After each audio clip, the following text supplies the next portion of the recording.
Bien, je pense que nous y sommes. Oui, j'étais juste en train d'expliquer, vous étiez avec nous, mais voilà, en décalage D'accord. géographique, mais pas en décalage temporel. Nos invités, nos 6 invités sont bien installés, donc nous allons pouvoir commencer pour cette audition réunissant Relix Elsevier, la BNF et aussi le FIEF d'Alloz. À vous, Monsieur Parfait. le Président. Merci. Merci beaucoup, Madame la rapporteure. Mesdames et messieurs, bienvenue à l'Assemblée nationale et dans cette mission d'information. Nous poursuivons les auditions conduites dans le cadre de la mission d'information intitulée Création, diffusion et acquisition des connaissances, comment l'IA transforme notre éducation et notre culture. Et nous avons à présent le plaisir de recevoir des représentants des secteurs de l'édition scientifique, juridique et de la conservation patrimoniale, dont les activités sont au cœur de la production et de la diffusion du savoir. Nous accueillons donc M. Guillaume Leblanc, responsable des affaires publiques pour la France et l'Europe du Sud du groupe RELX, M. Sébastien Schlosser, vice-président de la filiale Elsevier, M. Gilles Pécou, président des Bibliothèques nationales de France, M. Philippe Launay, directeur général de la BNF, M. Julien Tanguy, directeur général du groupe Lefebvre d'Alloz, et Mme Sumi Saint-Auguste, directrice des affaires publiques du groupe Lefebvre d'Alloz. Nous vous remercions, Madame, Messieurs, de nous d'avoir accepté notre invitation. Notre mission d'information cherche à identifier et à anticiper les transformations profondes qu'induisent les technologies d'IA dans les mondes de la culture et de l'éducation. L'usage de ces technologies, notamment dans le domaine juridique, pose des questions fondamentales de protection des données. Comment des IA telles que Lexis plus AI développé par le groupe Rex ou encore Jeunia-L du groupe Lefebvre garantissent-elles la confidentialité des informations juridiques sensibles de leurs utilisateurs? Au-delà des enjeux de sécurité, comment s'assurer dans vos domaines distincts de la limite entre l'assistance technique et la substitution à l'expérience humaine? Enfin, il nous sera précieux d'en apprendre davantage sur la feuille de route 2022-2026 de la BNF en matière d'IA, afin de comprendre quelles opportunités celle-ci représente en matière de conservation, de valorisation et de souveraineté de la culture et de la langue française. Bon, afin d'aborder ces sujets, je vais vous passer la parole par organisation, si j'ose dire, pour une durée de 5 à 10 minutes, mais excusez-moi, mais ne soyez pas trop long parce qu'il faut laisser du temps à Madame Calvez, notre rapporteur, de vous poser les questions qu'elle a préparées à votre intention. Donc, je vous en prie, dans l'ordre qui vous convient, vous pouvez prendre la parole. Bonjour à tous et à toutes, Monsieur le Président, Madame la rapporteure. On va se scinder les propos avec mon collègue Sébastien en propos liminaire, si vous le voulez bien. On prend une petite 5 minutes Très bien. chacun et puis on répondra à vos éventuelles questions.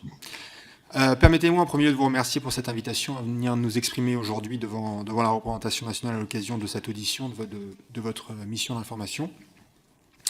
C'est en effet une opportunité pour notre groupe, le groupe RELEX, de pouvoir vous détailler notre ambition pour les multiples secteurs économiques que nous accompagnons et de témoigner de la manière dont l'intelligence artificielle, et parce que c'est bien l'enjeu de cette mission justement, comment elle bouleverse le monde du savoir, de la connaissance et également le monde de la création. Alors RELEX est un groupe international dont le siège est à Londres et avec une forte empreinte européenne, et nous employons 1400 personnes en France au sein de 4 entités.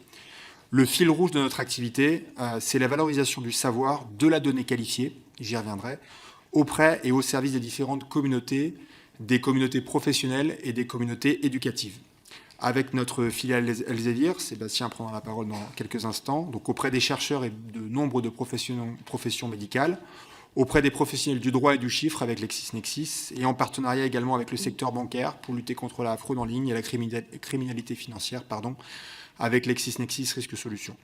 À noter également juste que nous avons une filiale qui s'appelle RX France, qui opère une trentaine de salons professionnels sur le territoire national et qui participe ainsi au dynamisme de notre économie et à l'attractivité de nos territoires. Donc notre rôle, j'en reviens, c'est de produire des données de confiance et des analyses de haute valeur ajoutée pour que nos clients et nos partenaires puissent prendre la meilleure décision possible. Car en fait, nous portons une conviction forte. Nous sommes en effet convaincus que seul un savoir, et c'est très important, un savoir fiabilisé, seule une connaissance de qualité et certifiée peut être source de valeur. Et par exemple, lorsque nous publions un article scientifique ou une analyse de jurisprudence, une analyse juridique au sein de nos revues, eh bien, nous contribuons à éclairer le débat et à faire progresser le savoir. Cette conviction, elle est issue du positionnement original de RELEX, qui fait vraiment notre singularité au sein de l'écosystème technologique. Nous sommes en effet à la fois propriétaires de nos contenus, des contenus protégés, donc ayant droit, titulaires de droit, et également opérateurs et déployeurs de solutions d'intelligence artificielle. Donc il faut bien comprendre que le cœur de notre métier reste le même. Il est le même depuis une centaine d'années pour nos maisons d'édition que sont LexisNexis et Elsevier. Mais justement, avec l'IA, en combinant le meilleur de ce contenu qualifié et professionnel au sein de vastes ensembles de données, donc propriétaires, avec aujourd'hui, et on reviendra dans le détail au besoin, la meilleure infrastructure technologique pour mettre sur le marché des solutions et des outils qui sont toujours plus performants chaque mois, chaque année. Et ce qui change avec l'IA, justement, c'est l'impact et la vitesse que cette technologie nous apporte. Donc nous utilisions déjà depuis une petite dizaine d'années au sein de RELX de l'IA extractive. Et aujourd'hui, nous franchissons une nouvelle étape avec l'IA générative en s'appuyant sur des capacités techniques d'opérateurs comme OpenAI, Anthropic et demain Mistral. C'est d'ailleurs une autre singularité de RELX. Nous sommes convaincus, en tant que groupe européen acteur de ce marché de l'IA, que nous avons une responsabilité technologique et une responsabilité sociétale, afin de bâtir une IA qui soit à la fois éthique, une IA de confiance, qui promeut, et j'insiste, un usage responsable de la donnée. Alors, qu'est-ce que cela signifie, un usage responsable de la donnée? Lorsque nous déployons une solution, s'assurer qu'elle soit transparente et explicable pour éviter le syndrome de la boîte noire. Lorsque nous déployons une solution, s'assurer qu'elle ne comporte pas de biais et ne renforce pas les préjugés existants. Lorsque nous déployons une solution, s'assurer que systématiquement, elle s'accompagne d'une supervision humaine. Lorsque nous déployons une solution, s'assurer qu'elle soit impérativement respectueuse des droits attachés au contenu protégé. Et c'est la raison pour laquelle, en plus de ces principes internes développés par RELX, nous soutenons le législateur dans sa quête de vouloir poser un cadre pour structurer le marché de l'IA. Alors le bon niveau, il est évidemment européen, avec le règlement européen sur l'intelligence artificielle, l'IA Act, qui a le mérite d'être un cadre juridique unique qui apporte de la prévisibilité pour le déploiement de solutions d'IA. Demeurent toutefois de sérieux défis sur son applicabilité. Et cela avait été bien illustré lors de la consultation nationale orchestrée par le gouvernement et à laquelle RELX avait eu le plaisir de participer, avec 2 points, aujourd'hui 2 limites fortes. D'une part, le mécanisme de réservation des droits n'est pas toujours respecté, alors que nous disposons aujourd'hui de différents moyens techniques et de protocoles pour le faire, notamment dans notre secteur de l'édition avec le TDM-REP. Nous nous heurtons aujourd'hui, malheureusement, au manque de respect des directives qui sont données auprès des fournisseurs d'IA, les réserves exprimées étant trop souvent ignorées. Le deuxième point, la deuxième lacune, concerne la transparence. Aujourd'hui, la transparence des modèles d'IA n'est pas toujours garantie. La phase d'entraînement des LLM s'est faite sans autorisation préalable auprès des auteurs et propriétaires de contenu. L'IA Act prévient bien un résumé suffisamment détaillé afin d'être informé de l'utilisation de ces œuvres. D'ailleurs, cela devrait être le préalable nécessaire pour simplement faire valoir ses droits. Mais en pratique, l'application de ces dispositions via le code de bonne pratique est aujourd'hui insuffisante. Pas de transparence, pas de possibilité de faire valoir ses droits, et donc, in fine, pas toujours de rémunération. Il faut donc aller plus loin, et c'est pourquoi nous soutenons la proposition de loi relative à l'instauration d'une présomption d'exploitation des contenus culturels par les fournisseurs d'IA, votée, je le rappelle, à l'unanimité par le Sénat, et dont nous espérons qu'elle pourrait être rapidement mise à l'ordre du jour de l'Assemblée nationale. Et c'est aussi pourquoi notre filiale Elsevier a annoncé, pas plus tard qu'hier, avoir intenté un recours collectif pour violation du droit d'auteur contre Meta devant le tribunal de New York avec d'autres éditeurs, dont Hachette, pour avoir entraîné des contenus protégés sans autorisation préalable. Peut-être un dernier point avant de passer la parole à mon collègue, pour insister sur les effets de bord que peut avoir l'intelligence artificielle sur la communauté de la recherche et du savoir scientifique. L'IA peut être et doit être un formidable accélérateur de particules pour la diffusion du savoir et pour le chercheur lui-même. Mais attention à ce que ces principes structurants, tels que l'intégrité scientifique, ne soient pas mis à mal par certaines pratiques de recherche qui viendraient renforcer des fléaux comme la désinformation scientifique. D'où la nécessité d'accentuer la formation de la communauté de la recherche pour sensibiliser à un véritable usage responsable de l'intelligence artificielle. Merci, Monsieur Leblanc. Vous pouvez éteindre votre micro, s'il vous plaît. Voilà, Monsieur Foster, je vous en prie. Oui, bonjour. Bonjour Monsieur le Président, bonjour Madame la rapporteuse. Merci Guillaume. Alors moi je vais parler un peu plus précisément de ce qu'on fait chez Elsevier. Elsevier a un statut un peu particulier. On est à la fois un éditeur de contenu scientifique avec plus de 3000 revues scientifiques, dont The Lancet et Cell. On est également un partenaire avec d'autres éditeurs scientifiques avec des bases de données de référence, telles Scopus, qui est une base de données qui est utilisée pour les classements internationaux, QS, Time Higher Education, plus récemment avec l'étudiant, donc un classement qui est utilisé pour les écoles de commerce en particulier. Et donc Elsevier fait vraiment partie de l'écosystème de recherche. Et on est un partenaire du monde de la recherche, du monde de l'enseignement supérieur. Maintenant, depuis quelques années, évidemment, avec la mise en place des nouvelles solutions d'intelligence artificielle, on s'est posé la question de la façon dont on allait pouvoir l'utiliser. Et la première chose qu'on a faite, c'est qu'on a commencé à regarder comment est-ce que les chercheurs, en particulier, utilisaient l'intelligence artificielle. On se rend compte, on a fait des études, que plus de 80% des chercheurs utilisent l'intelligence artificielle, des solutions d'intelligence artificielle, quasiment de manière journalière. Et pourtant, à peine 20% ont confiance dans les résultats. Et quand on a creusé cette question, on s'est rendu compte que plus de 80% pensaient même qu'il y avait des erreurs critiques qui pouvaient sortir des solutions d'intelligence artificielle. Et c'est sur ce constat-là qu'on a cherché à développer des solutions d'intelligence artificielle, mais vraiment spécifiques pour les besoins des chercheurs. Et on est convaincu que le métier de la recherche est un métier critique et que donc il nécessite d'avoir des solutions développées spécifiquement pour supporter les chercheurs. Alors chez Elsevier, on a formalisé notre engagement autour de l'intelligence artificielle, autour de 5 grands principes qu'on a appelés des principes de responsabilité autour de l'intelligence artificielle. Le premier principe, c'est qu'on prend en compte l'impact réel de nos solutions. Ce que ça veut dire concrètement, c'est que dès qu'on développe une solution, on la teste avec littéralement des milliers d'utilisateurs et qu'on la met sur le marché, qu'on ne la lance qu'une fois qu'on a validé ça avec un retour d'expérience réelle des utilisateurs. Le deuxième point, c'est la prévention des biais. On est tout à fait conscient que le contenu qui est mis à disposition peut créer des biais. La façon dont les modèles sont entraînés peut amener des réponses qui peuvent être justes d'un point de vue mathématique, mais pas juste d'un point de vue équitable. Et donc nos solutions testent en permanence les potentiels biais, que ce soit des biais de genre, que ce soit des biais sociaux, de manière à s'assurer que la solution qui est mise en place respecte ces points de vue-là. Le troisième point, c'est l'explicabilité. Donc on s'assure que toutes nos solutions décrivent précisément les étapes qui sont effectuées de manière à ce qu'on soit en totale transparence par rapport à nos chercheurs et à ce qu'on les laisse finalement décider la façon dont ils vont utiliser le contenu qui est mis à leur disposition. Le quatrième point, c'est la supervision humaine. Alors ça se traduit de beaucoup de manières. L'une des manières, par exemple, c'est que dans tous nos tests en interne, on a une batterie de tests, je dirais, algorithmiques.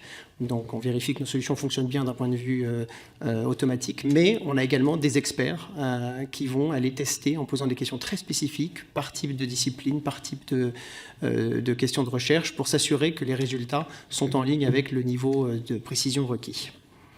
Et enfin, le dernier point, c'est le respect de la vie privée. Tout simplement, et de la gouvernance des données.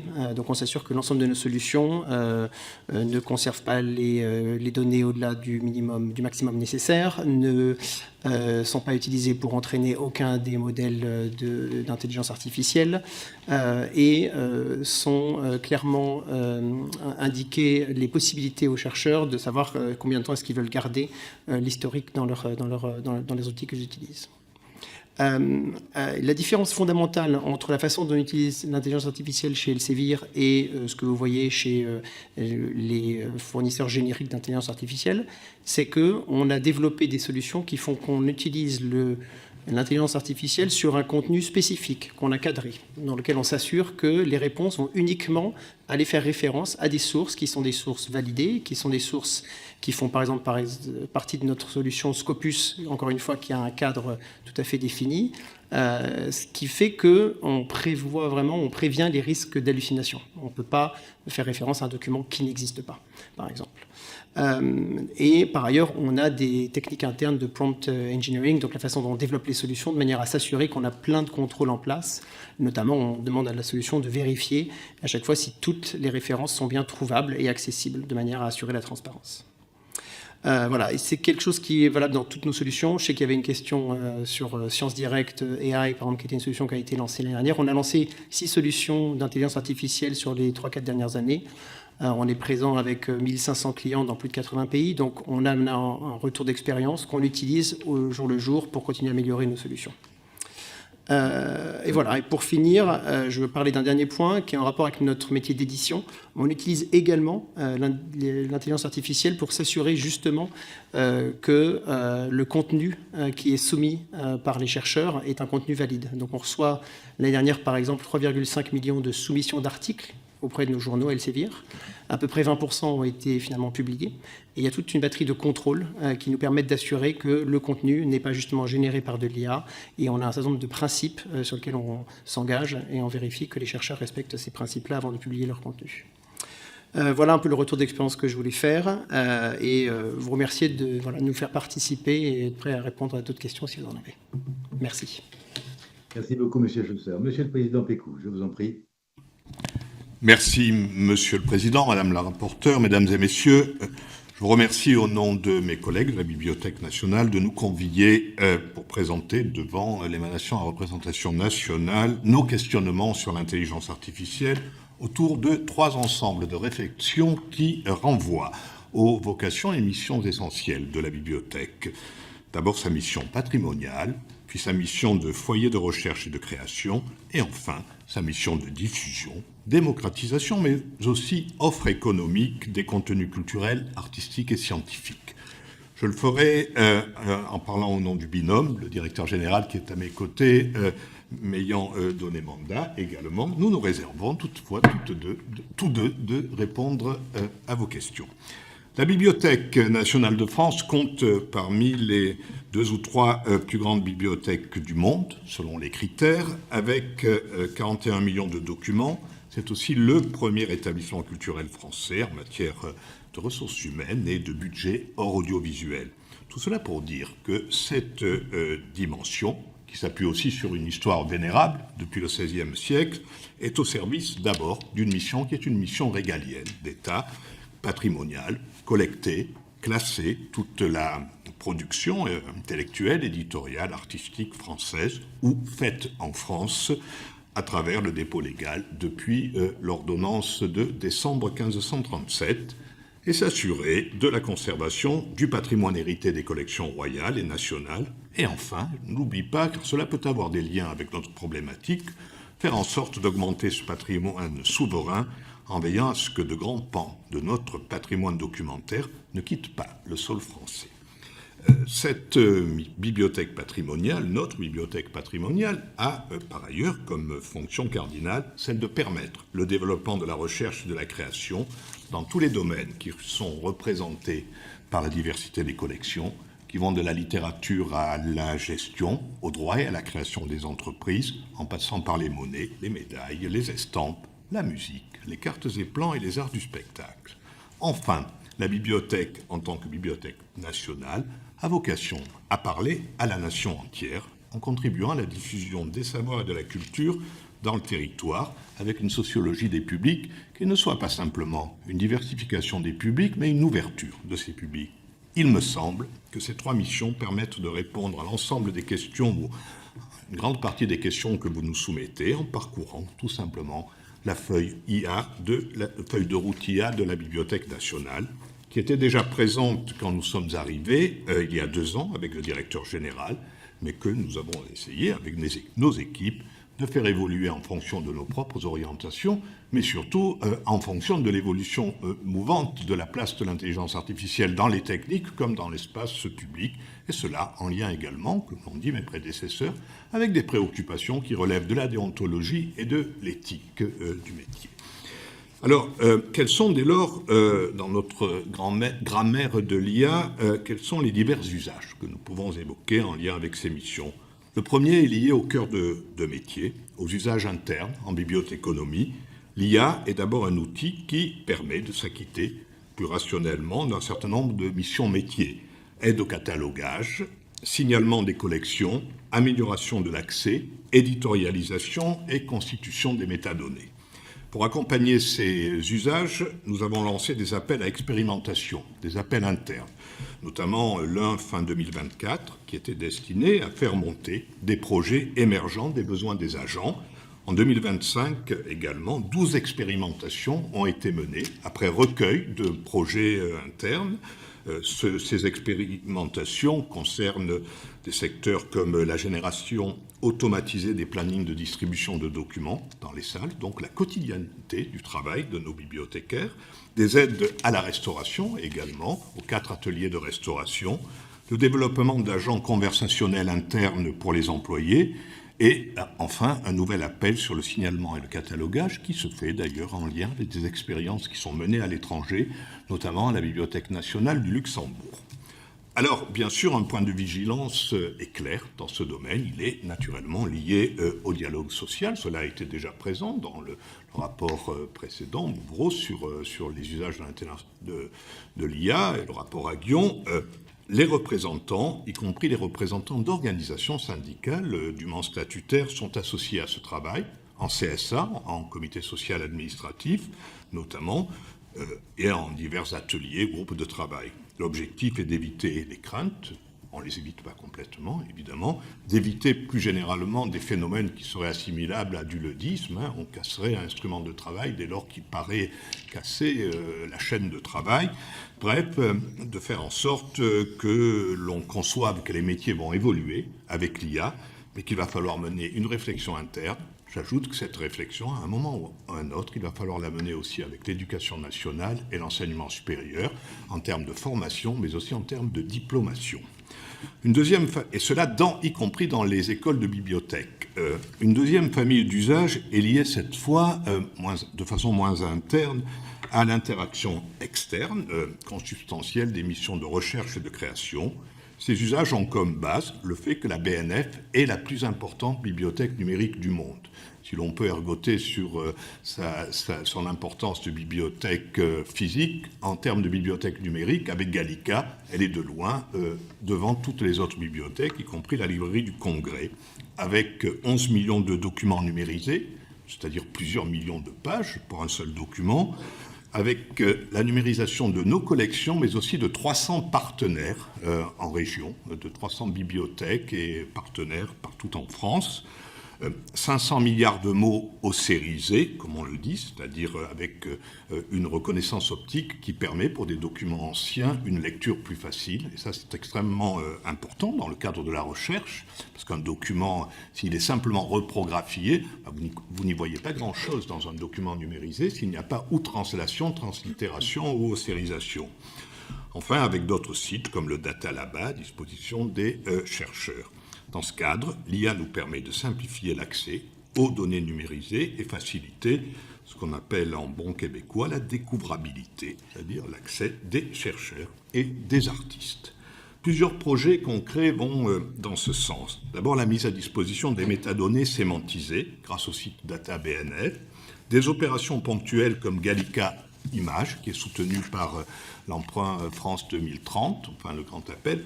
Gallica Images, c'est très simple à comprendre quand on a été chercheur ou qu'on a regardé ce qu'étaient nos connaissances, nos bases numérisées. C'est que dans les 11 millions de documents numérisés de Gallica, il y a énormément d'iconographie. Cette iconographie, quand elle est dans la presse du 19e siècle, par exemple, si elle n'est pas explicitement légendée, vous ne la trouvez pas, à moins de passer des mois et des mois à faire vos recherches, comme on le faisait quand j'étais jeune historien.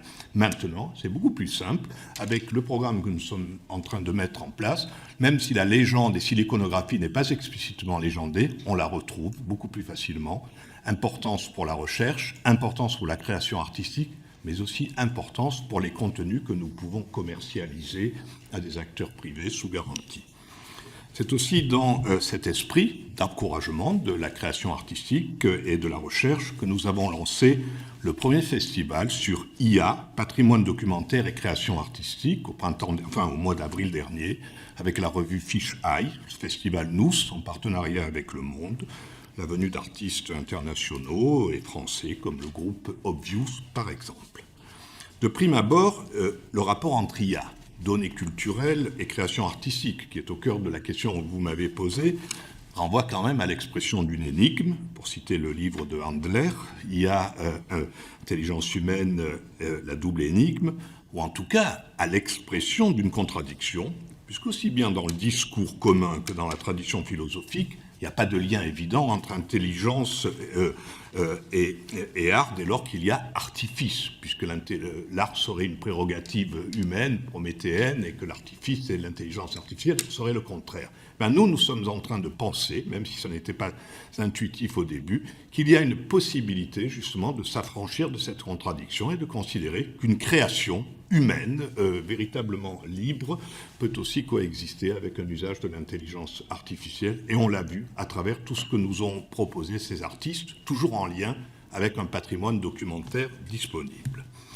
Enfin, ce que je voudrais dire, c'est que au-delà de ces projets de création, l'IA est au cœur de projets qui sont soutenus par la Bibliothèque nationale en partenariat avec des universités et des centres de recherche, présentés à l'ANR, à l'Agence nationale de recherche, et aux grands appels européens. C'est le cas notamment du projet ANR Emera sur le cinéma et les femmes, sur la numérisation des manuscrits du XVIe et du XVIIe siècle. Je voudrais, et ce sera le dernier volet, envisager enfin l'IA au cœur de nos dynamiques de diffusion, démocratisation, mais aussi commercialisation des données, même si je fais se côtoyer deux opérations de nature bien diverses. Vente d'expertise, de prestations autour des corpus numérisés et des images, mais surtout mise à disposition gratuite des données sécurisées à travers un certain nombre de nos services, à commencer par Data IA. Ce volet me permet d'évoquer, pour terminer, des questions qui renvoient à la fois à la question de la protection statutaire des données et à celle de la souveraineté patrimoniale nationale et linguistique. On doit protéger les données sous droit. Dans Gallica, tout ce qui est numérisé n'est pas directement disponible et nous le faisons en distinguant par dérogation ce que l'on peut consulter à distance, qui est toujours libre de droit, de ce que l'on doit consulter dans les emprises, qui cette fois n'est pas libre de droit, des ouvrages scientifiques ou littéraires qui n'ont pas les 70 ans de la disposition du droit dans l'espace public, et nous le faisons par dérogation, notamment pour la recherche scientifique. Simplement, si nous devons protéger les données sous droit dans Gallica, nous devons également protéger les données qui sont libres de droit. Alors on pourrait dire que ce qui est libre de droit n'a pas à être protégé. Ce qui est libre de droit est encore plus délicat en lien avec l'intelligence artificielle. Parce que tout simplement, ces données sont moissonnées par des robots, évidemment, Gallica, et nous avons des indicateurs, nous l'avons vu, on a fait faire ces estimations pour cette audition, on a 20 millions d'interrogations, de moissons, si j'ose dire, de moissonnage par mois de nos données qui sont très clairement identifiables, même si nous ne savons pas toujours l'origine du demandeur ou du moissonneur, qui est aussi parfois pilleur. Et donc, la question, certes, c'est que c'est libre de droit, mais que ces données libres de droit, nous ne savons pas ce qu'elles deviennent. Et très souvent, elles sont commercialisables ou réutilisées. Ce qui est dit est très banal pour des éditeurs, mais en tout cas pour nous, c'est véritablement un élément presque traumatique. Donc, ce que me permet de dire là, c'est que nous cherchons à trouver, à évoquer un modèle qui serait un modèle de rémunération par redevance, qui serait éventuellement redistribué également aux premiers détenteurs, pour la bonne et simple raison que la disposition de ressources de libre de droit n'est pas une mise à disposition gratuite. Elle nécessite de notre part un certain nombre d'opérations de préparation, de traitement qui se paient, alors qu'on a l'impression que ce qui est libre de droit est gratuit. Je ne parle même pas de ce qui est sous droit. Ce qui est sous droit est aussi objet de réflexion avec les éditeurs, avec les pouvoirs publics, avec l'ensemble des OGC, pour savoir si, à un moment ou à un autre, la Bibliothèque nationale pourrait apparaître comme un tiers de confiance entre les éditeurs, les acteurs privés, les OGC et les consommateurs ou acheteurs. Voilà ce que je souhaitais dire, et je voudrais conclure mon exposé dans les 2 minutes sur la question de l'IA générative, qui est véritablement là, pour le coup, une quaestio vexata, parce qu'elle nous interroge en termes de souveraineté linguistique et culturelle. C'est très simple, la BNF est l'institution qui détient le corpus libre de droit francophone le plus important du monde, par tradition, évidemment, par histoire. Et ce corpus, l'idée, ce serait de faire en sorte que ce corpus puisse être mis à disposition, comme dans le cadre d'une société des communs, comme dit Sébastien Schulz, pour nourrir ou entraîner une intelligence artificielle générative qui puisse parler français. Je ne dis pas qu'elle est à parler français contre l'anglais, parce que de toute façon, ce n'est pas le problème, mais qui puisse montrer que la forma mentis de cette intelligence artificielle est liée à nos sources francophones. C'est un problème de souveraineté nationale, mais de souveraineté nationale intellectuelle. Et non seulement c'est une question de souveraineté nationale, mais c'est aussi une question de solidarité avec les autres pays francophones et avec les autres corpus francophones. Et c'est une orientation que nous avons souhaité développer de façon récente en lien avec ce que l'on appelle le réseau francophone numérique de toutes les bibliothèques francophones du monde, qui vont des bibliothèques du Canada, enfin du Québec, jusqu'à toutes les bibliothèques d'Afrique et d'Asie, un réseau important dont nous avons assuré la présidence et la coprésidence. Et dans ce cadre, on a souhaité présenter, notamment à Villers-Cotterêts l'an dernier, un projet de plateforme francophone qui puisse nourrir, avec des données libres de droit pour l'instant, mais nous verrons si nous pouvons le faire autrement, qui puisse nourrir une intelligence artificielle générative qui sache également parler français, mais surtout penser avec nos données francophones. Voilà, Monsieur le Président, Madame la députée, ce que je souhaitais rappeler, mais qui n'est là que pour compléter synthétiquement tous les documents analytiques et beaucoup plus précis qui vous seront remis en réponse à vos questions. Merci beaucoup, Monsieur le Président. La parole est maintenant au groupe Lefebvre Dalloz. Je vous en prie. Merci, Monsieur le Président, Madame la rapporteure, Mesdames et Messieurs. Donc, je vais m'exprimer au nom du groupe Lefebvre, qui opère en France sous le nom Lefebvre Dalloz, mais qui opère également dans 7 autres pays européens, sur 2 métiers, et on va y revenir. La base du groupe est l'éducation et la formation. Francis Lefebvre, qui a fondé le groupe en 1894, a commencé par former les candidats au concours d'inspecteurs des impôts. Et c'est de là qu'est né le groupe, avec des activités dans le droit et dans ce qu'on appelle les métiers du chiffre. Aujourd'hui, le groupe Lefebvre est un groupe français qui est détenu par la famille Lefebvre, donc les héritiers de Francis Lefebvre. Et c'est un groupe qui a construit sa position en Europe avec 2 missions. La première mission, c'est la transmission du savoir. Et la deuxième mission, c'est l'activation de la connaissance. Aujourd'hui, on opère donc dans 8 pays. On emploie 2500 salariés en Europe, un peu plus de la moitié en France. Et notre métier à l'origine, c'est donc un métier d'éditeur et de formateur. Ce métier d'éditeur, aujourd'hui, il a fondamentalement changé avec l'apparition de l'intelligence artificielle. Mais nous voyons l'intelligence artificielle au sein du groupe comme une nouvelle manière d'accéder à des données. Dans notre histoire, on a commencé avec des livres, on a ensuite poursuivi avec des portails, avec des moteurs de recherche, et aujourd'hui on utilise donc l'intelligence artificielle pour accéder à nos informations, avec un souci qui est toujours le même, à savoir garantir la fiabilité des sources.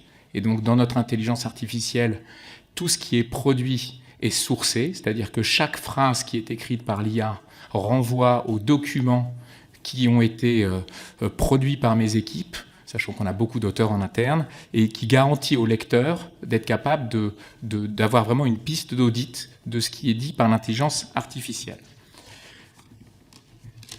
Quand on voit l'IA aujourd'hui, on a 2 réflexes au sein de la maison. Et je parle en tant que capacité à activer la connaissance.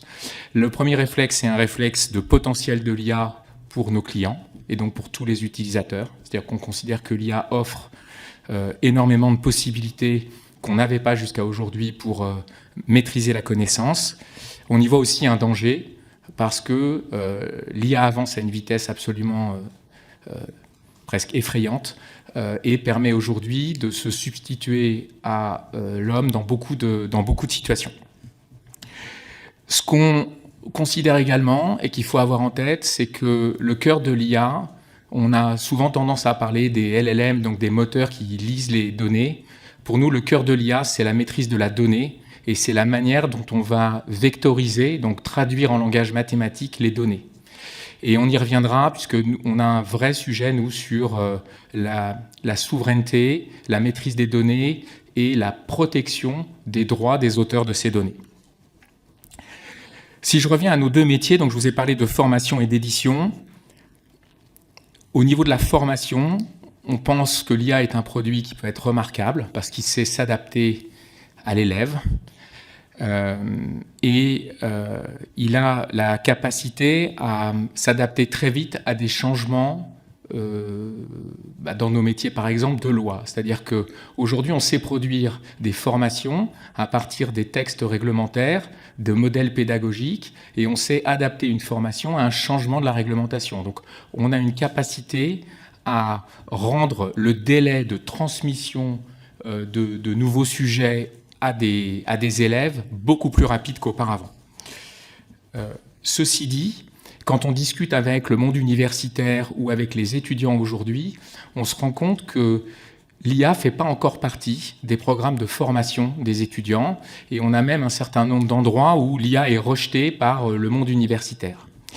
Et ce qu'on voit, nous, c'est que l'université doit aussi préparer à l'entrée dans la vie active.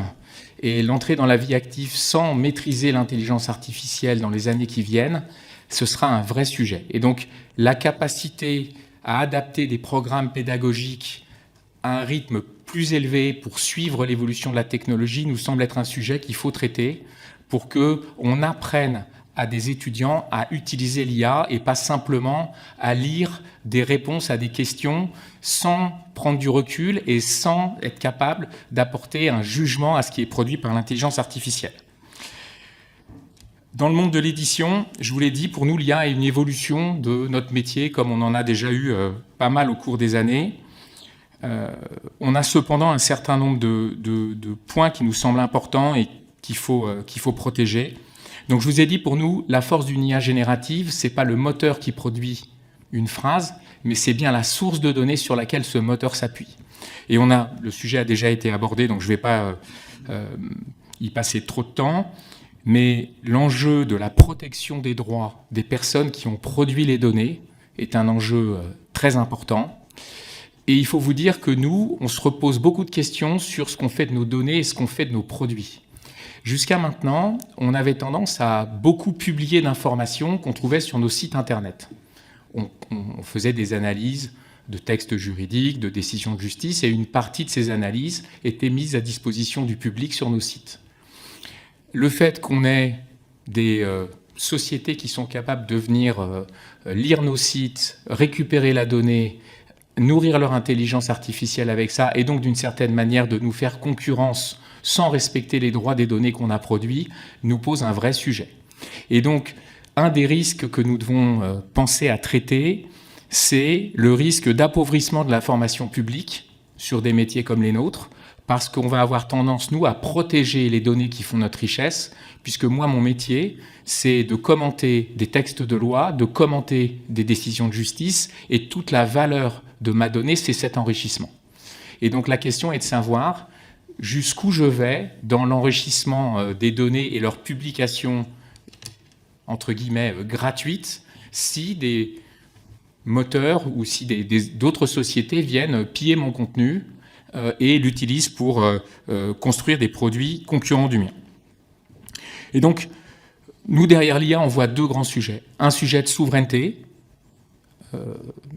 qui est un sujet dont on parle beaucoup avec les pouvoirs publics, avec les administrations. Il y a une volonté forte de demander à des acteurs comme nous d'utiliser des solutions souveraines en matière de stockage des données, d'utiliser des moteurs LLM souverains. Nous, ce qu'on tient à dire, c'est qu'on est tout à fait prêt à le faire, mais on souffre aujourd'hui d'un décalage technologique entre les solutions mises à disposition par des entreprises françaises ou européennes et les solutions mises à disposition par des groupes américains. C'est une réalité. Ça ne veut pas dire qu'on ne sait rien faire, mais ça veut dire qu'en termes de fonctionnalités disponibles sur les plateformes de stockage ou LLM, on a des écarts qui sont significatifs. Et donc, derrière la souveraineté, il faut se poser les questions de qu'est-ce qu'on peut réalisées en matière d'investissement sur ces infrastructures techniques qui deviennent clés. Et puis, on a un sujet autour de la souveraineté des acteurs qui maîtrisent ces données. Quand on parle de droit, pour nous, c'est une manière de protéger la démocratie en France, et donc la question de savoir à qui on confie des métiers comme les nôtres, à savoir les commentaires de loi, de décisions de justice, et comment on protège ce savoir-faire qui est essentiel pour nous, pour des professions qui sont les avocats, les experts comptables, mais également l'ensemble des entreprises. Donc ça, c'est le sujet de la souveraineté. Le deuxième sujet, qui est très important pour nous, c'est le sujet de la sécurité, on en a parlé, la protection des données, la protection des droits des ayants droit sur ces données, et puis se rendre compte aussi qu'avec l'IA, on rentre dans un monde où la cybersécurité est aussi un élément extrêmement important, et elle fait partie de la protection des actifs et des données que l'on doit réaliser. Voilà ce que je voulais vous dire. Soumi, est-ce que tu souhaites compléter ? Je me tiens disponible pour les questions. Merci à vous.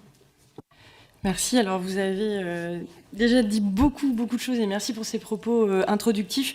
On retient surtout le mot « données » que vous avez tous utilisé, sur lequel vous avez beaucoup insisté, le mot « données », en pointant que parfois ces données étaient des contenus protégés, parfois des contenus libres de droit. Monsieur Pécou, vous avez dit qu'il ne fallait pas oublier non plus ces contenus libres de droit, puisqu'ils font l'objet d'un marché. Ils font l'objet d'un marché de revente. La Bibliothèque nationale de France se dit pourquoi pas être un tiers de confiance. Aujourd'hui, dans vos différentes organisations, quelles sont les possibilités que vous voyez pour pouvoir établir justement sur le marché de la donnée ? Monsieur Leblanc, vous avez soutenu la mise en place de la proposition de loi sur la présomption d'utilisation des contenus. J'imagine pour des questions de négociation possibles.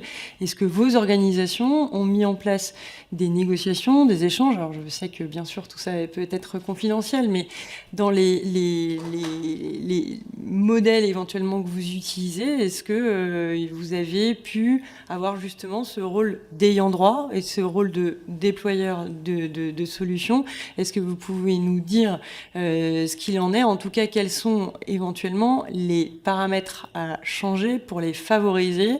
Quels sont les moyens de parvenir davantage à pouvoir reconnaître des accords de licence ou autres pour pouvoir faire que les contenus soient reconnus, soient protégés le cas échéant, mais surtout qu'on puisse organiser un marché de données de qualité, et pour reprendre ce que disait Rélix, de savoir fiabiliser. Voilà, comment organiser ce marché ? Vous êtes des entités publiques ou des entités privées, vous ne poursuivez pas les mêmes services, mais pour autant, vous avez une ressource particulière à chacun, que sont toutes ces données. Donc, comment, de votre point de vue, organiser ce marché de la donnée ?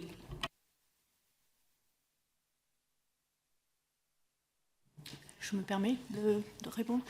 Je dirais qu'on a, alors sans rentrer dans les détails, parce qu'on est convenu de ne pas rentrer dans les détails, au vu du caractère public de la mission, de l'audition, on a un instrument juridique qui s'impose, qui est contractuel en fait, tout simplement.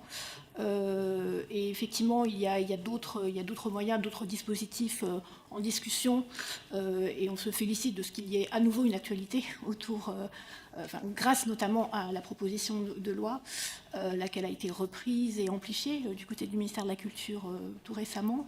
On s'en félicite, mais pour autant, notre point, il est que on ne saurait attendre finalement qu'un cadre soit posé. Et comme on fait partie des pionniers, de même que nos collègues de chez Relax, on est des deux côtés de l'équation. C'est qu'effectivement, on est à la fois représentant des ayants droit et à la fois producteur et déployeur de solutions d'IA. Sinon concepteur, puisque comme l'a dit M. Tanguy, on vectorise et on modélise nos propres données éditoriales.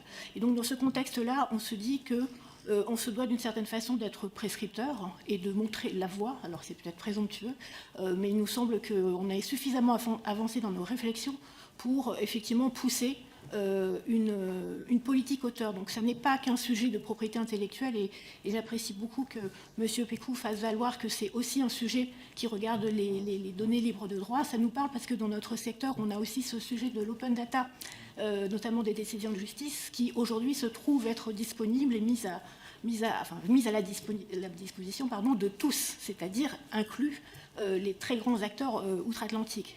Et au vu de la concurrence très, très tendue aujourd'hui dans l'écosystème de l'IA, c'est désormais un risque, c'est désormais une faiblesse qui résonne avec nos enjeux de souveraineté soulevés par tous. Donc pour revenir à ce point de la politique auteur, c'est vrai que ça n'est pas qu'une question de bonne équation, d'équité évidemment, et d'aller trouver le bon modèle de rétribution, c'est aussi un sujet de défense du droit moral de nos auteurs et puis de nos rédactions en interne, hein, puisqu'on a 300 rédacteurs en France et c'est la même chose en Belgique, en Italie, sans compter donc tous les auteurs externes. Donc c'est un vrai sujet, pour reprendre la sémantique évoquée par M. Pécou, c'est un sujet d'expression française et c'est un sujet civilisationnel et la souveraineté, elle se discute à ce niveau-là, à mon sens. Nous ne sommes pas ici les interlocuteurs les plus avisés pour évoquer la question du marché. En revanche, nous pouvons parler de la marchandise, c'est-à-dire de la donnée, de l'ensemble de ce patrimoine documentaire. Et que fait un organisme, une institution publique comme la Bibliothèque nationale dans ce cadre de ce marché du document?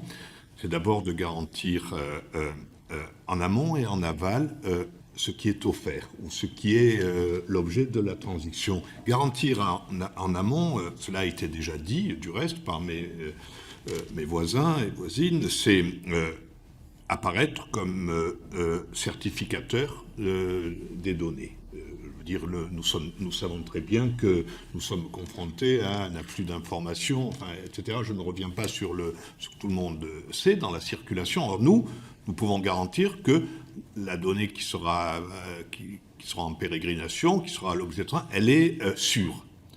Qu'est-ce que ça veut dire une donnée sûre? Ça veut dire une donnée dont l'origine est sourcée, ça a déjà été dit, qui est traçable. Ça veut dire que la donnée documentaire a été expertisée.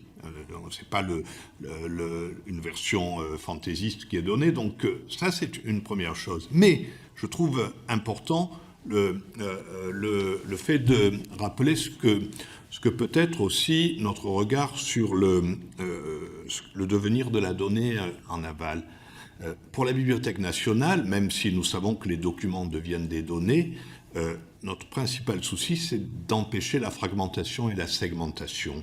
En clair, je vais le dire d'une façon sommaire, empêcher la vente à la découpe.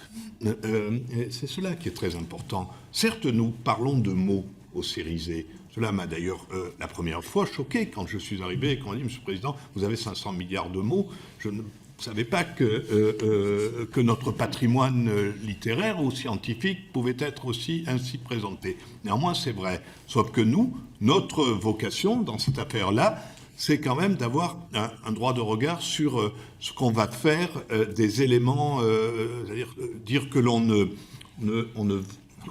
on ne participe pas à une opération qui isole sans considération, sans garantie un mot pour fabriquer ensuite, par exemple, un autre texte dont l'origine et la traçabilité sera plus suspecte. Je ne sais pas si je suis clair là-dessus, mais c'est vraiment un élément extrêmement important qui ne relève pas simplement du fétichisme face au texte ou aux créations, mais qui relève vraiment de principes de déontologie et d'éthique. On ne découpe pas un mot, on découpe... C'est une problématique qu'on a rencontrée depuis très longtemps à travers la question de la citation, par exemple. Vous savez, la fameuse...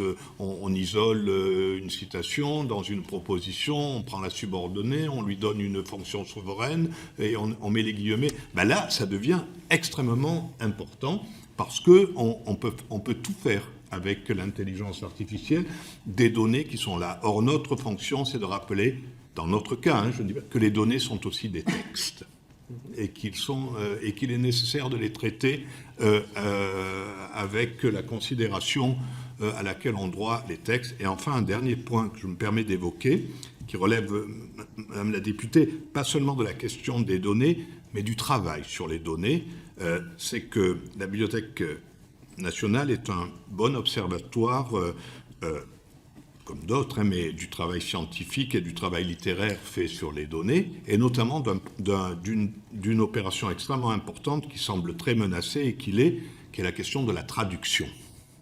Nous voulons que notre bibliothèque devienne, comme d'autres, mais un observatoire vraiment, et on a lancé, j'ai lancé tout un cycle sur la question de la traduction littéraire et scientifique et de ce que nous pouvons encore ménager comme marge d'autonomie, de liberté face à la traduction avec l'usage de l'intelligence artificielle. En clair, on sait très bien que l'intelligence artificielle a modifié complètement les règles de la traduction, que l'intelligence artificielle traduit bien, on ne peut pas dire le contraire, mais sauf que l'intelligence artificielle n'a pas peut-être vocation à remplacer la création et l'opération de la traduction. Et donc, la Bibliothèque nationale, avec le fait qu'on a à la fois les textes originaux et les traductions d'un grand nombre de textes originaux, nous voulons être un observatoire important de ce qu'on peut faire et de ce qu'on ne peut pas faire en termes d'intelligence artificielle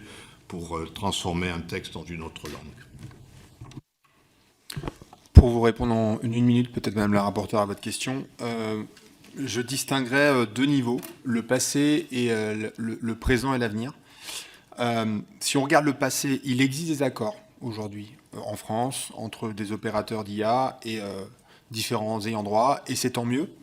En France et pas que ailleurs d'ailleurs.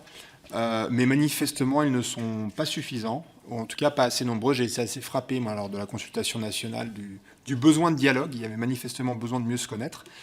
Et le passé aussi nous enseigne que, malheureusement, les grands modèles de LLM qui existent aujourd'hui sur le marché se sont faits au détriment de certains dont nous faisons partie. Et c'est bien pour ça, d'ailleurs, que je mentionnais le procès tout à l'heure qu'Elsevier a mené aux États-Unis contre Meta. Donc, le passé, je dirais, il faudrait à un moment le solder, et malheureusement, la question peut être contentieuse. Après, pour parler de l'avenir, quels sont les moyens de pouvoir améliorer la situation, sachant que, comme ça a été rappelé par mes interlocuteurs, les interlocuteurs autour de la table, on est sur une question de principe. Le président Pécou parlait des données œuvres. Effectivement, derrière tout ça, il y a quand même de l'humain et du travail intellectuel qu'il faut absolument préserver. Donc, par rapport à cette question de principe, je pense qu'on est bien tous conscients des limites de la législation actuelle. Aujourd'hui, l'IA Act a le mérite d'exister, mais il est encore déficient et source de lobbying intense à Bruxelles notamment. Et donc, c'est pour ça que des initiatives comme ce qui se passe en France aujourd'hui autour de la présomption sont des initiatives qu'il faut saluer et encourager, parce que ça pourrait permettre d'améliorer la solution de la même manière que l'IA Act peut permettre d'améliorer la solution sur certains points qu'il faudrait creuser.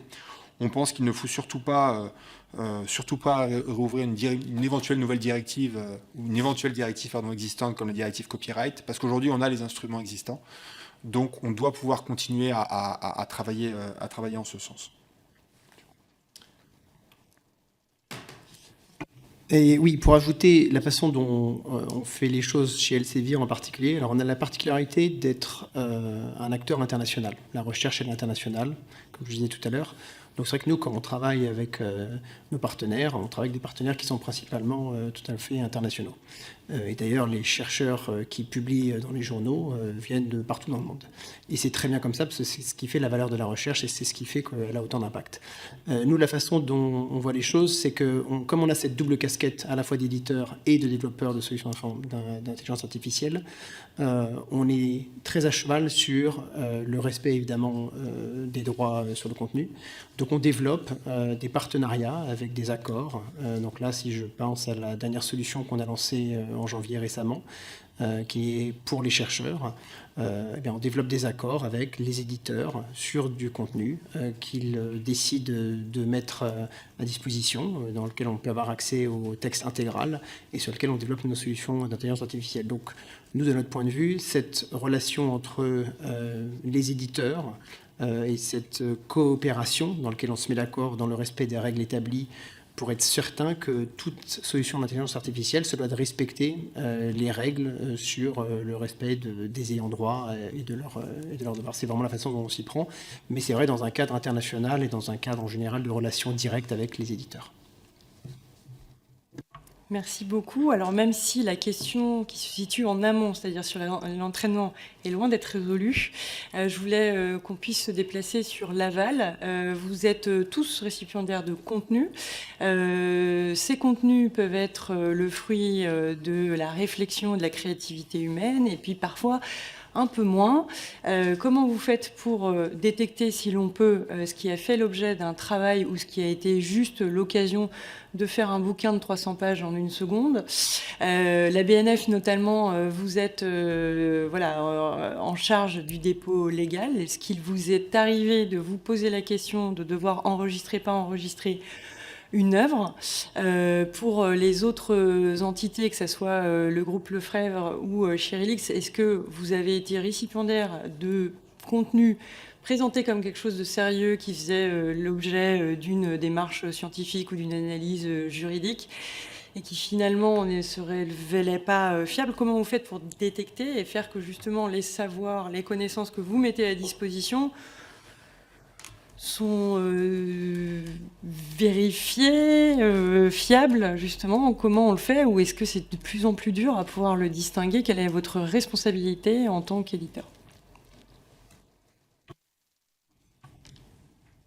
Je me permets, Madame la députée, de vous répondre dès maintenant, parce que ma réponse sera courte, là, pour le coup. Par tradition, par usage historique, le dépôt légal ne prend pas en compte le critère qualitatif interne, ce qui est notamment dans le cadre de l'auto-édition, par exemple. L'auto-édition, désormais, avec la mise en place du dépôt légal numérique à partir du prochain semestre, de la loi de la sénatrice Darcos, l'auto-édition va être réservée, va être recueillie uniquement par dépôt légal numérique, mais elle va être recueillis.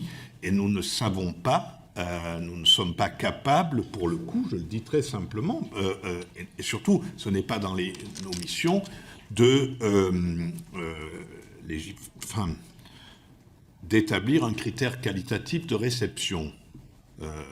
D'ailleurs, si c'était le cas, les historiens qui ont parfois besoin de mauvaise littérature pour faire leurs travaux dans le passé, pour voir ce qu'a été, je ne sais pas, la propagande ou ce qu'ont été les déformations, ne pourraient pas le faire. En revanche, là où je parlais de certification, c'est que quand nous mettons à disposition, ou quand nous mettons à disposition le texte tel que nous l'avons eu, donc ça c'est le texte original, et nous sommes capables d'accompagner la mise à disposition d'un certain nombre d'instruments qui permettent de mettre en perspective le document qui est donné. Ça, oui, ça c'est notre travail, de le mettre. Mais sur le recueil lui-même, sur la collecte du dépôt légal, je ne suis pas capable de vous apporter une réponse qui puisse aller dans le sens d'une... de la certitude de la qualité du document qui est donné. Ça, c'est clair. En revanche, je suis capable de dire ce que nous vous présentons est vraiment ce qui nous a été donné et pas ce qui a été déformé par les réseaux ou par... vous voyez, ce qui n'est pas la même chose. Et deuxièmement, nous sommes capables d'accompagner un document qui serait un document suspect par rapport aux critères d'objectivité scientifique. Nous sommes capables de l'accompagner de prescription de lecture, ou en tout cas de mise à distance par l'esprit critique. pour en rester là avant que vous donniez la parole, le dépôt légal, est-ce qu'il a un lien avec le numéro d'ISBN ou pas du tout? Parce qu'aujourd'hui, on a des livres qui sont mis un peu partout voilà, et qui peuvent être dotés d'un numéro ISBN. Est-ce que c'est lié ou pas du tout? En fait, c'est la question de la dilution en fait, où on se retrouve avec... Oui, quand ils relèvent de la production sur le sol français, oui. Oui, le dépôt légal physique de livres, c'est tout ce qui a été produit, imprimé, diffusé, je parle devant des éditeurs, sur le sol français, quelle que soit son origine. Mais le numéro n'est pas lié seulement, ISBN, à ce qui a été produit sur le sol français. Nous achetons aussi des documents et des livres, et je souhaite qu'on continue à le faire, d'ailleurs, publiés ailleurs qu'en France et qui ne rentrent pas dans le dépôt légal. Alors sur le sujet que vous avez abordé, on travaille nous avec deux types d'auteurs. On a les auteurs qui sont des auteurs externes et qui sont contributeurs à nos revues ou à des ouvrages, et puis on a des auteurs internes qui sont en fait des salariés de la société et qui publient ensuite dans nos revues ou dans nos ouvrages. Pour ce qui est de l'interne, on a une charte IA qu'on demande à nos collaborateurs de respecter, et on leur demande de ne pas utiliser l'intelligence artificielle pour produire leur travail. C'est un sujet qui est délicat à gérer, parce que le risque que l'on a, c'est le fameux Shadow AI. Donc, nous, on a mis à disposition de tous nos collaborateurs un LLM qui tourne sur nos données et qui est protégé. Donc, c'est les versions for Enterprise des différents LLM. Donc, ils ont ces outils à disposition pour faire un certain nombre de choses. Mais le risque qu'on a, c'est qu'ils utilisent leur téléphone portable et qu'avec leur téléphone portable, ils travaillent. Et puis, ils utilisent le résultat de ce travail dans ce qu'on publie. Donc, on a cette charte pour nous protéger, et c'est un sujet sur lequel on communique beaucoup, parce que la richesse de notre entreprise, c'est l'intelligence humaine des gens qui commentent les textes. Moi, j'aime bien le parallèle entre l'intelligence artificielle et l'intelligence artisanale. Notre métier est un métier d'artisan qui consiste à apporter de la valeur et à enrichir les données qui sont justement dans l'open data. Et ce que je demande à mes auteurs aujourd'hui et à mes rédacteurs internes, c'est bien de prendre des positions qui sont radicales sur les textes qu'ils ont à commenter. En gros, des gens qui paraphrasent, ça ne m'intéresse pas, parce que c'est ce que l'IA sait faire. Donc, pour l'interne, on fait ça. Pour nos auteurs externes, ils sont très attachés à la valeur de ce qu'ils écrivent, et ils ont aussi une charte à respecter. On ne voit pas aujourd'hui, en tous les cas, on n'a pas détecté d'utilisation de l'IA en masse. Il faut savoir que quand vous avez une note, et moi, ce que je fais souvent maintenant quand je reçois une note de mes collaborateurs, c'est que je la mets dans un outil et je demande à l'outil de m'expliquer quel est le pourcentage de la note qui a été produit avec de l'IA. C'est assez intéressant. Une note bien neutre, bien plate, on sait qui l'a produite. On fait faire des cas lors d'entretiens de recrutement. Pareil, on voit qui a utilisé l'IA pour nous répondre et qui a essayé d'avoir une vision un petit peu plus... voilà. Donc on se protège, et vraiment c'est très important pour nous, on se protège avec ces éléments aujourd'hui, et très sincèrement, c'est très difficile d'aller au-delà de ça. C'est-à-dire que nos collaborateurs, tout le monde aujourd'hui a accès à ces outils. Et donc c'est vraiment une question de responsabilité, et encore une fois, la valeur de ce qu'on fait ne provient que de la valeur de nos auteurs. Il faut que nos auteurs en aient conscience, et donc c'est un vrai travail de communication et de conviction interne, mais avec des gens qui sont très sensibles à tout ça et qui savent l'importance de ne pas utiliser l'IA dans leur travail. Je vais ajouter quelques points sur la façon dont on fait les choses chez Elsevier. Alors, chez Elsevier, il y a une question de volume qui est quand même assez importante, comme je le mentionnais. L'année dernière, 3,5 millions de manuscrits. Donc, la question de l'intégrité des documents, les risques de plagiat, ils existaient déjà. Mais évidemment, avec l'IA, ça a pris une nouvelle dimension. Donc, face à ça, on a dû, je dirais, renforcer notre approche. Alors le premier point, c'est qu'un point sur lequel on est très clair sur l'ensemble de nos communications, l'ensemble de nos plateformes de soumission de contenu, les principes sont clairement établis et les règles à respecter. Donc on est très clair sur la façon dont l'IA peut et ne peut pas être utilisée. L'IA peut être une aide évidemment à la recherche et on a des solutions qui font ça précisément. Donc on au contraire soutient cette idée. En revanche, le contenu en tant que tel ne peut pas être à aucun moment directement copié pour être réutilisé. Et d'ailleurs, dans les solutions qu'on développe nous-mêmes, on s'assure que l'ensemble de nos réponses et la façon dont c'est écrit ne s'approche pas du tout de ce qui pourrait ressembler à un article justement scientifique, parce qu'on veut au contraire forcer le sens critique et l'adoption par le chercheur de son propre contenu, de son propre point de vue. Le deuxième point, c'est alors c'est un peu ce que vous décriviez sur l'utilisation de l'IA pour tester l'IA. On fait également ça, c'est-à-dire qu'on utilise l'IA en fait pour tester tout simplement si la solution, si le contenu soumis a utilisé de l'IA. En revanche, il y a testé et testé. On a toute une batterie technologiques, de signaux qui ont été définis, plus de 100 signaux par exemple, sur lesquels on teste le contenu. Et ça va sur plein de sujets. Ça peut être la co-citation par exemple, donc un chercheur qui va citer soit son propre travail d'il y a quelques années, soit quelqu'un qui lui-même le cite dans ses articles. Donc on fait plein de tests comme ça qui permettent de vérifier le côté éthique et l'intégrité du contenu. Et on a ajouté à ça d'autres signaux qui traitent la question de l'IA en particulier. Et voilà, le dernier point, c'est qu'on investit énormément, à la fois au point de vue technologique et au niveau humain, avec tout un, alors le mot est en anglais, un Integrity Hub, donc une plateforme d'intégrité pour s'assurer que le contenu est valide. Et on commence d'ailleurs à travailler avec les partenaires pour mettre ça à disposition des autres éditeurs scientifiques, parce qu'on pense qu'on a tous à bénéficier de ces développements-là.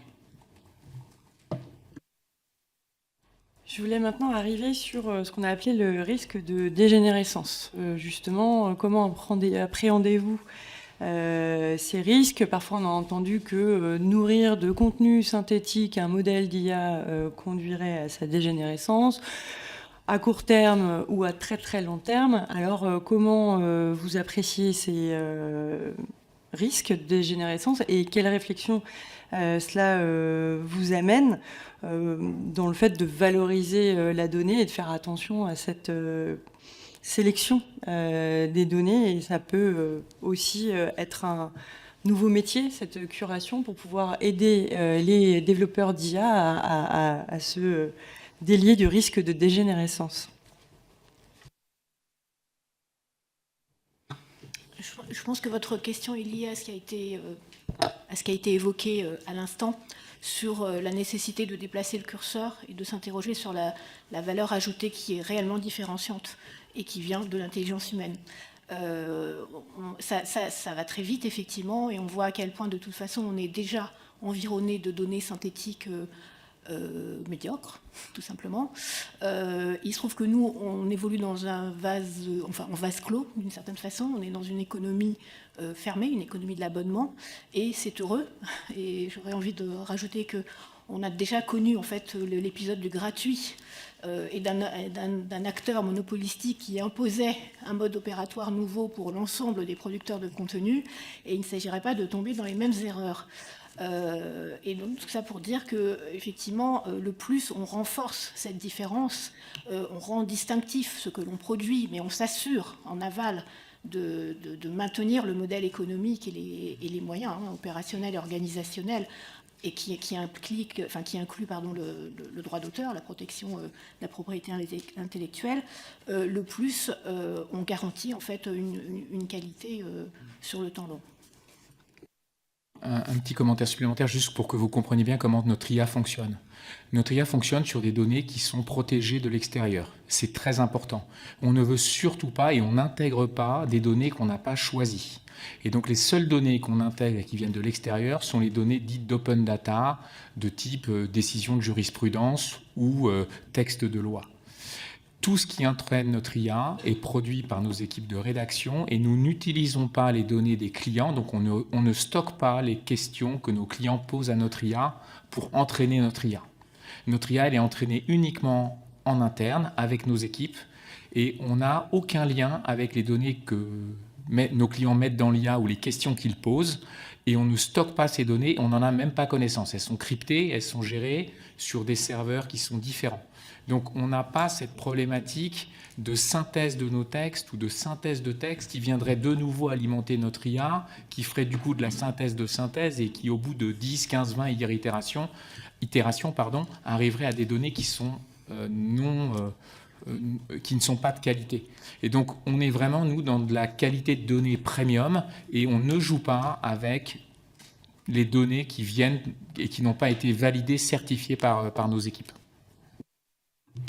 Oui, assez en ligne avec ce qui vient d'être décrit. On a une approche, je pense, qui rejoint largement tous ces points-là.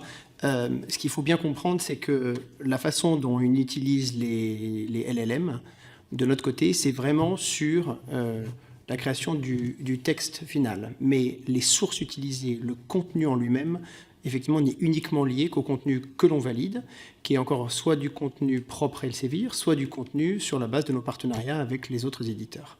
Donc ça, c'est vraiment le premier point qui est très important. La façon dont je pense que ce risque de dégénérescence, il existe évidemment, mais la façon dont on s'en protège, c'est autour de, la qualité de la donnée, donc comme j'ai décrit. Deuxièmement, notre expertise fonctionnelle. Donc on travaille avec des experts, on passe notre temps à tester les modèles, à tester les résultats, à évaluer, à comparer les résultats entre les différents modèles qu'on utilise, de manière à être certain qu'on garde un niveau de précision, qu'on n'a pas de risque d'hallucination, etc., etc. Donc, si par hasard il y avait une dégénérescence qui commençait à impacter, on le verrait tout de suite et on ajusterait notre approche. Et troisième point, c'est notre investissement technologique. Je pense que pour comprendre l'IA, il faut pouvoir l'utiliser, il faut avoir les bonnes compétences en interne. On a beaucoup de data scientists chez nous qui travaillent sur ces sujets-là et qui sont un peu le fer de lance de notre approche sur l'IA et qui permettent de tester en permanence et de comprendre les implications de ce risque de dégénérescence. Je ne sais pas si je peux répondre à vos questions comme cela, mais du point de vue de la bibliothèque, du document, du gisement documentaire, notre distinction, elle se fait entre la donnée initiale, la donnée archive, la donnée mémoire, la donnée littéraire. Et là, le seul risque de dégénérescence, c'est quand on utilise avec l'intelligence artificielle un texte que l'on modifie. Mais Victor Hugo reste Victor Hugo, qu'il soit utilisé par l'intelligence artificielle, par une citation. Et ça, le risque de dégénérescence d'un texte souche, si j'ose dire, c'est le même que ce le fut, sauf que c'était moins industriel, par n'importe lequel des utilisateurs d'un texte. En revanche, ce dont parlent les éditeurs, mes collègues ici, c'est d'une donnée élaborée, d'une donnée fabriquée. Là, j'allais dire, nous avons aussi ce matériau. Là, nous sommes typiquement dans le cadre de la prescription d'utilisation d'un texte tel qu'il soit, c'est-à-dire qu'on ne transforme pas, on ne cite pas sans avoir...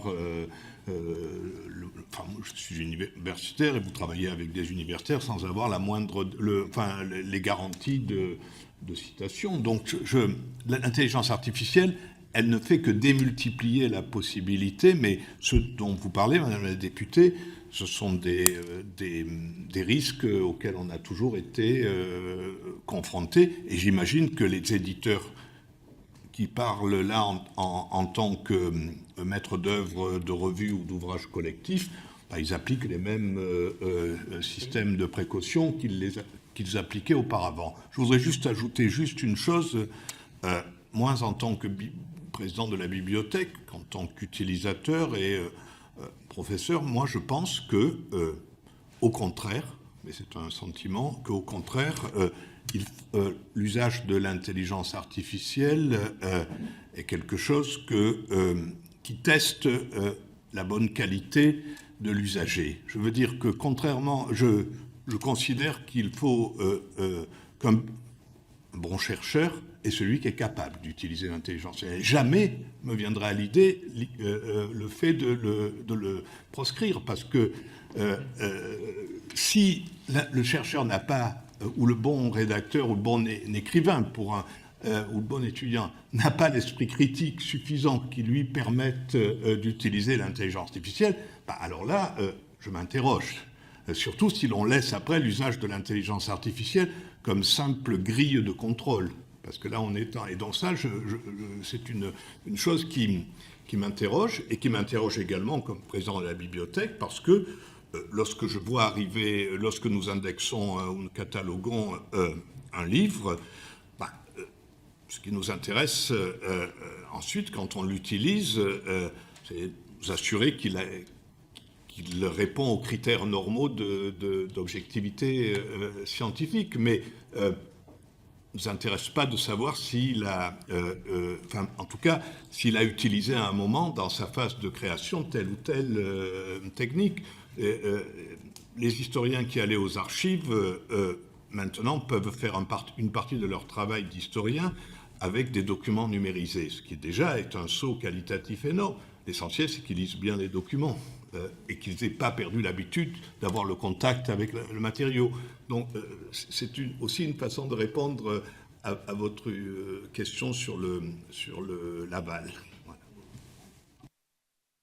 Voilà. Merci beaucoup. Oui, pas du tout là pour empêcher l'utilisation de l'IA. Ce serait, mais on voit, et vous parliez de l'accélération tous, on voit même qu'au sein de notre mission d'information, les positions et les postures des uns et des autres ont complètement même changé. C'est-à-dire que s'il y avait une envie de ne pas du tout utiliser l'IA, les uns et les autres s'y sont mis. On trouve aussi des bénéfices et des opportunités. Le plus dommage, ce serait de passer complètement à côté.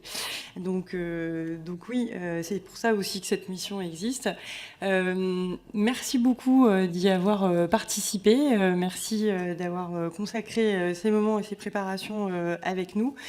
Je crois que le questionnaire peut aussi trouver vos réponses, mais d'éventuels ajouts. La fin de cette mission, c'est plutôt vers la fin juin, donc il peut se passer encore beaucoup de choses. Vous pouvez avoir des innovations, des passages d'accord, des constats, donc n'hésitez pas à nous en faire part par écrit. Merci beaucoup.